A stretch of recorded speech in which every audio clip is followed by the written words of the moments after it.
Uscendo dall'ultima giunta provinciale, questo aveva auspicato dribblando i cronisti. State pur tranquilli, piano piano, che se sono rose fioriranno. Ma quali rose? Oggi all'assessore Silver de Zold sono arrivate solo spine.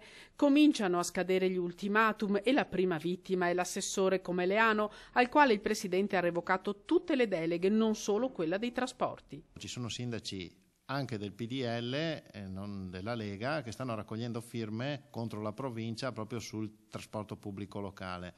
Ora, sia la delega ai rapporti con il territorio, quindi gli enti locali e i sindaci, sia la delega al trasporto pubblico locale stanno in capo a un assessore del PDL. La notizia non ufficiale trova De Zold a casa a Santo Stefano. Sono assolutamente tranquillo, consapevole di aver lavorato al massimo. Questo è un attacco politico, ci dice, e poi conclude: c'è chi ragiona con il cuore e chi invece si comporta da bambino.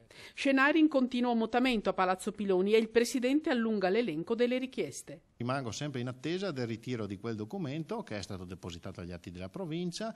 Ci sono alcuni che hanno preso le distanze, in modo particolare il consigliere Curto, l'assessore Dekunovic, che mi hanno fatto pervenire una comunicazione ufficiale, anche questa depositata agli atti, dove hanno preso le distanze da quel documento che invece risultava, secondo quanto c'è scritto, firmato da tutti i consiglieri e assessori del PDL. Nel pomeriggio poi l'appello del vicepresidente. Facciamo tutti un passo indietro, scrive Michele Carbonio, che aggiunge: il presidente dovrebbe mediare e non spingerci verso una crisi pericolosa. In serata poi la riunione dei capigruppo, se son rose.